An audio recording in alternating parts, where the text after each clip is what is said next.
Assalamualaikum warahmatullahi wabarakatuh. Bismillah, alhamdulillah, wassalatu wassalamu ala rasulillah wa ala alihi wa sahbihi wa mawala amma ba'du. Teman-teman yang budiman, seperti biasa, yang tidak berbudi tidak usah berteman.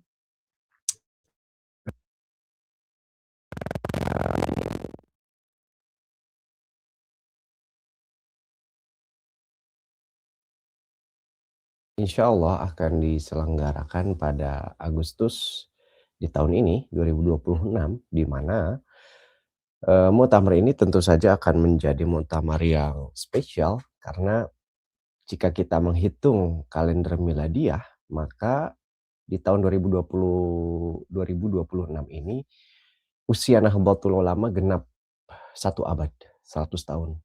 Dan Muktamar 2026 menandai awal baru, ya, langkah awal di abad keduanya NU.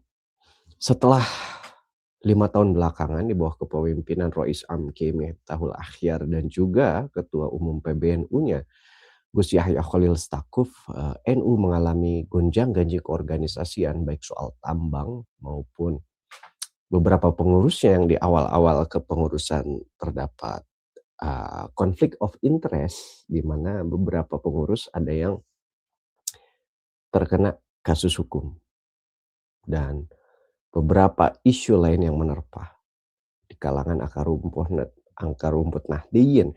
Misalnya soal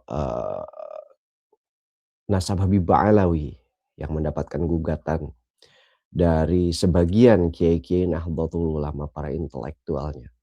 Nah, Muktamar 2026 akan menjadi spesial dan sebagai disclaimer, di video ini saya tidak bermaksud untuk eee, masuk mendalam ke soal politik dukung-mendukung, tetapi saya ingin membuat satu analisis soal figur, ya, soal sosok, ya. Kenapa tidak saya berani disclaimer tidak masuk ke soal dukung-mendukung secara langsung, karena saya pribadi tidak punya hak suara, tidak punya hak pilih, ya, dan bukan mu'tamirin juga nampaknya karena saya bukan ketua NU, sekretaris NU, rois ataupun khatib. Tetapi sebagai anak muda NU yang cinta dan aktivis Nahdlatul Ulama juga, yang mencintai harakah ini, saya ingin mengutarakan beberapa pendapat pribadi saya mengenai figur yang saya rasa paling layak menjadi Rois Am Nahdlatul Ulama, di mana Rois Am inilah yang sebetulnya memiliki kepemimpinan yang paling krusial mengenai Nahdlatul Ulama ke depan. Nah, eee, siapa sosok yang akan saya bahas ini? Beliau adalah Profesor Dr. Ki Haji Ma'ruf Amin, yang selama ini sebetulnya sosok ini tentu saja adalah figur yang sentral di kalangan Nahdlatul Ulama, tetapi seringkali itu luput untuk mendapatkan perhatian, ya. Dan mungkin sosok beliau juga kurang media darling, ya, kurang jadi media darling.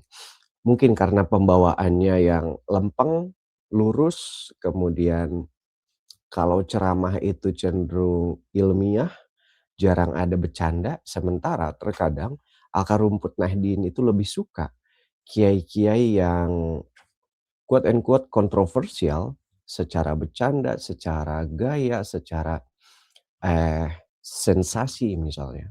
Sementara sosok Kiai Ma'ruf Amin yang mungkin karena beliau kiai sepuh gitu kan, dan bahkan sejak muda pun nampaknya ya Kiai Ma'ruf ya tipikalnya Abah Ma'ruf ini lempeng-lempeng aja, lurus kalau ceramah gitu kan.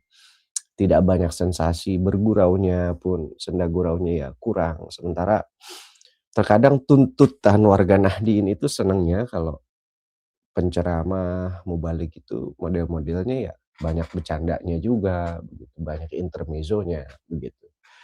Tetapi kalau untuk ukuran memimpin satu organisasi Islam terbesar di dunia, ya, ini bukan soal bercandaan, bukan juga soal media-media darling, ya. Darling atau tidak itu tidak penting.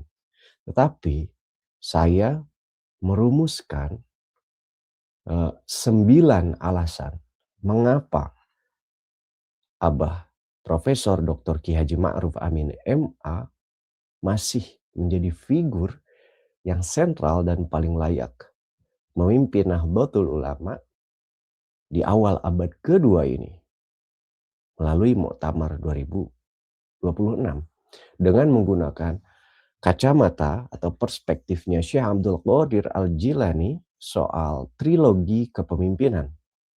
Apa itu trilogi kepemimpinan? Pertama, ilmu ulama. Yang kedua, hikmatul hukama. Dan yang ketiga, siasatul muluk. Ya, ilmu ulama, ilmunya para ulama. Hikmatul hukama, kebijaksanaan filosofis daripada orang-orang ahli hikmah, ahli kebijaksanaan. Dan yang ketiga, siasatul muluk, kepemimpinan politik, kenegaraan, asiasah, yang mana Kiai Ma'ruf Amin mengistilahkan dengan siasah kiaiiyah, ya, politik ala kiai. Nah, apa saja 9 alasan mengapa Kiai Haji Ma'ruf Amin adalah sosok yang paling layak menjadi Rois Am PBNU melalui Muktamar 2026 setelah 5 tahun kemelut atau bahkan NU berada di titik nazirnya. Baiklah, yang pertama, ilmu ulama. Ya, kedalaman ilmu, otoritas, intelektual. Kita mengetahui beliau Kiai Haji Ma'ruf Amin adalah sosok yang ahli faqih ya di bidang syariah utamanya, dan lebih mengerucut lagi, lebih narrow lagi itu di bidang ekonomi syariah. Bahkan bisa dibilang saya pribadi beliau ini ya bapak ekonomi syariahnya Indonesia. Beliau bukan sekedar ulama tradisional, melainkan seorang ahli hukum Islam, seorang faqih yang mampu melakukan ijtihad dalam konteks kontemporer. Penguasaannya terhadap kitab kuning dipadukan dengan pemahaman ekonomi modern misalnya, menjadikannya jangkar intelektual NU di abad kedua ini. Beliau menjadi penjaga manhajul fikrah wal harakah an-nahdiyah sebagai sosok yang lama berada di jajaran Suriah. Berpuluh-puluh tahun beliau berkiprah di Nahdlatul Ulama. Beliau juga memahami bagaimana cara menjaga keseimbangan, balancing antara tawasud, tawazun, ta'adul, ya, i'tidal, dan tasamuh di tengah arus ideologi transnasional yang makin deras dari era sejak sebelum reformasi hingga kini. Kemudian juga sebagai ulama, sanad keilmuan beliau itu tersambung. Ya. Beliau merupakan representasi murni dari transisi keilmuan pesantren yang kuat. Ya. Ini yang poin keduanya. Yang mana ini menjamin bahwa arah spiritualitas Nahdlatul Ulama di awal abad kedua tetap kokoh pada jalur Ahlus Sunnah wal Jamaah An-Nahdiyah. Okay. Nah, jadi poin ini, beliau sebagai ilmu ulama, pertama beliau adalah seorang faqih yang mana beliau ahli di dalam hukum Islam khususnya ekonomi syariah. Kemudian ya karena itulah beliau menjadi jangkar intelektualnya NU ya abad kedua. Kemudian yang kedua, beliau adalah penjaga manhajul fikirnya NU di tengah derasnya arus ideologi transnasional. Dan tentu saja beliau yang ketiga punya sanad keilmuan yang itu tersusun dengan rapi, nyambung, ya, wusul kepada para pendiri Nahdlatul Ulama, para muassis. Kokoh sanadnya itu di jalur Ahlus Sunnah wal Jamaah An-Nahdiyah. Kemudian aspek yang kedua yang menjadi alasan yang keempat ialah aspek hikmatul hukama, kebijaksanaan. Mengapa? Nah, ini poin yang keempat yang menjadi alasan mengapa Kiai Ma'ruf Amin paling layak menjadi Rois Am. Yaitu yang pertama, kematangan di dalam manajemen konflik. Beliau punya pengalaman memimpin MUI dan menduduki posisi Rois Am. Sebelumnya, ya sebelum Kiai Miftahul Akhyar, Ini membuktikan beliau memiliki satu kapabilitas kemampuan menjadi titik temu kalimatun sawa di tengah faksi-faksi internal NU yang beragam. Di masa kepemimpinan Kiai Ma'ruf Amin ketika menjadi Rois Am, beliau juga sekaligus menjadi ketua umum MUI, yang mana dua organisasi ini, dua ormas ini bisa berjalan secara balance. Ya, memang bahkan Kiai Miftahul Akhyar sendiri yang menjadi Rois Am berikut pernah juga menjadi ketua umum MUI, tetapi beliau mengundurkan diri pada akhirnya dari kepemimpinan ketua umum MUI. Gitu kan. Tetapi kalau Kiai Ma'ruf, dua-duanya dijalankan dan dua-duanya beliau berhasil memimpin kedua organisasi tersebut. NU dengan basis massa kulturalnya yang sangat besar, jejaringnya yang luas, dan MUI dengan otoritas fatwanya yang sangat diperhitungkan. Nah, Kiai Ma'ruf menjadi titik temu kalimatun sawa di antara faksi-faksi di internal NU yang beragam dan bahkan di tubuh di tubuh Majelis Ulama Indonesia. Nah, itu alasan keempatnya.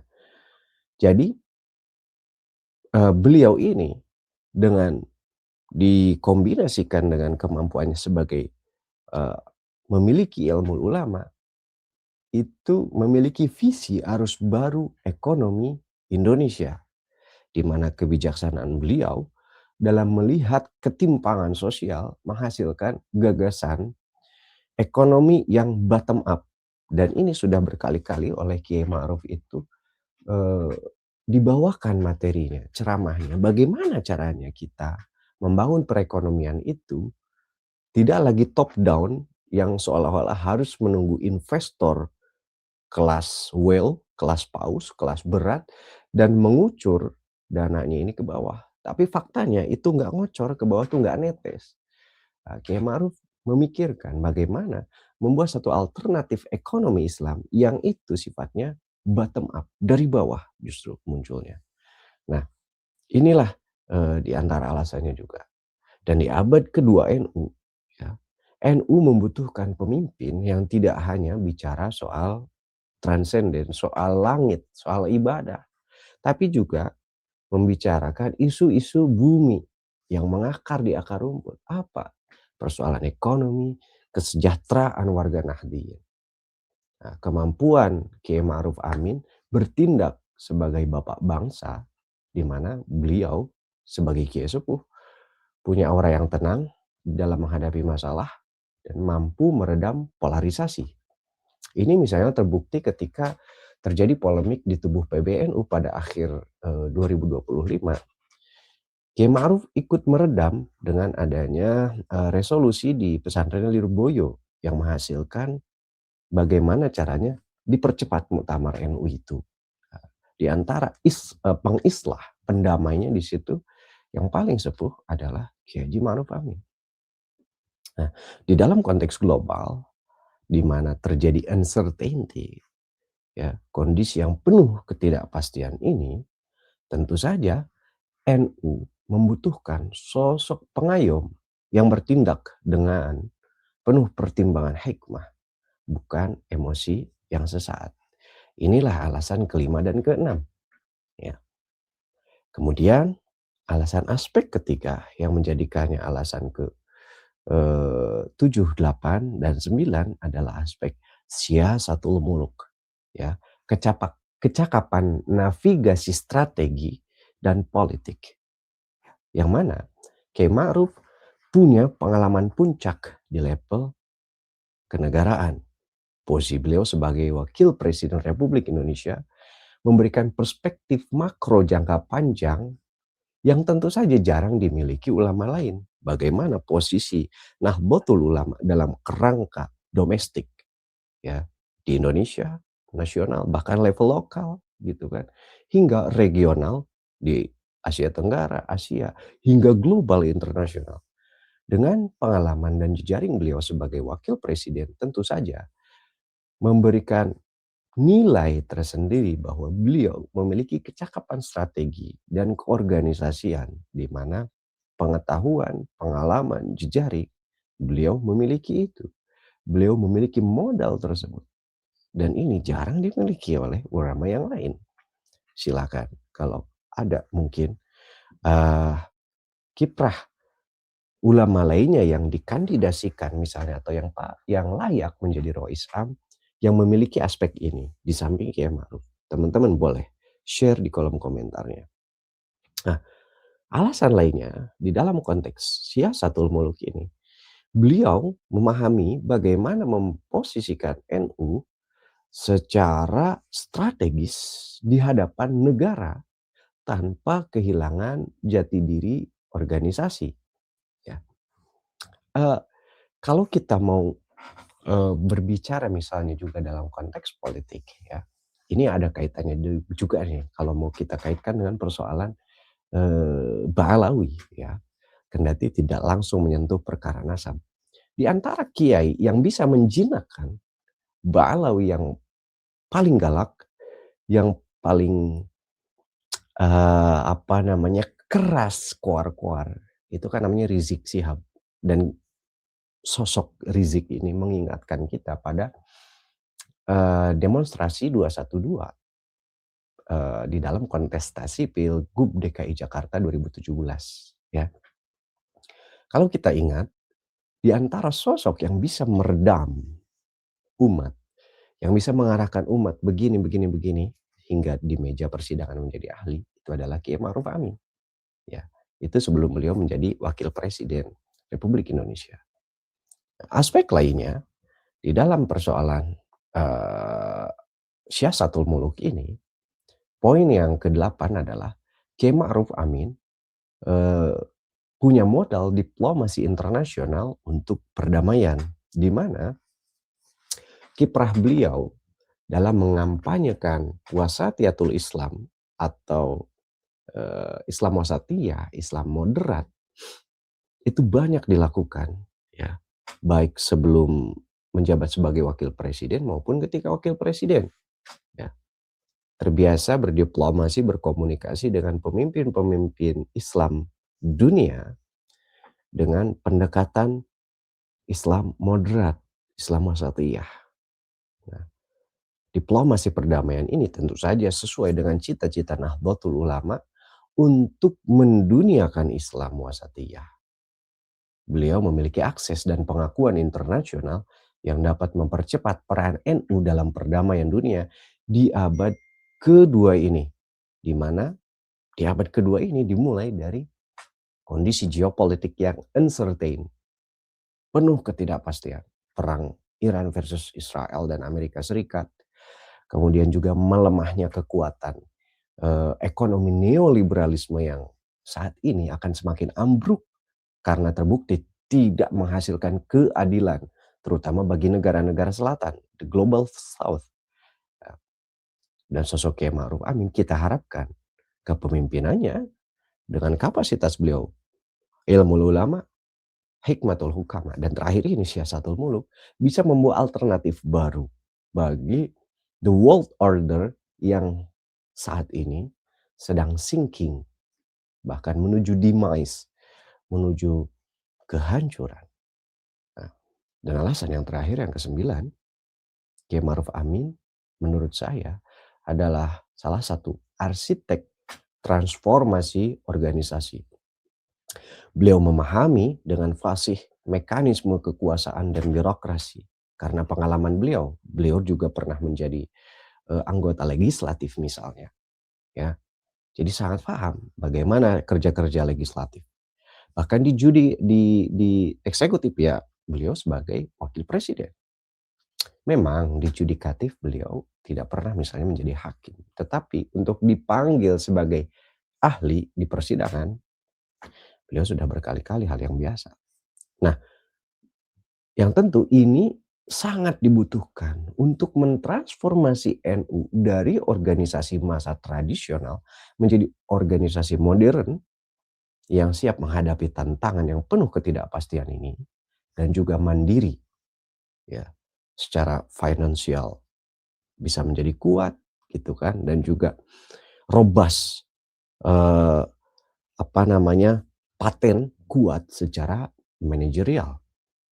Nah, 9 hal ini dari kombinasi ketiga perspektif, ketiga dimensi, ilmu ulama, hikmatul hukama, dan siasatul muluk, menjadikan Kiai Haji Ma'ruf Amin menurut saya menjadi sosok pemimpin yang tidak hanya mampu mengaji teks klasik, kitab-kitab kuning, kutubut turoth secara mendalam, ya, itu ilmu ulama, tapi juga mampu merumuskan kebijakan yang berdampak secara baik, menghasilkan kemaslahatan, hikmatul hukama, sekaligus menavigasi Nahdlatul Ulama di tengah pusaran politik nasional dan global yang penuh ketidakpastian. Siasatul muluk di sini dimensinya. Nah, bagaimana menurut pendapat teman-teman? Apakah ada dari aspek siasatul muluk, hikmatul hukama, atau mungkin ilmu ulama ini yang mungkin belum saya bedah secara khusus di dalam video ini? Atau bahkan adakah sosok lain yang mungkin bisa mengimbangi 9 alasan bahwa Kiai Ma'ruf lah yang paling layak menjadi Rois Am PBNU di Muktamar 2026. Kalau ada silahkan jangan ragu tulis di kolom komentar, dan bagi yang belum subscribe di kanal saya ini silahkan subscribe. Jika bermanfaat video ini silahkan share dan jangan lupa like jika suka. Akhirul kalam, mudah-mudahan bermanfaat. Wallahul muwaffiq ila aqwamit thoriq. Wassalamualaikum warahmatullahi wabarakatuh.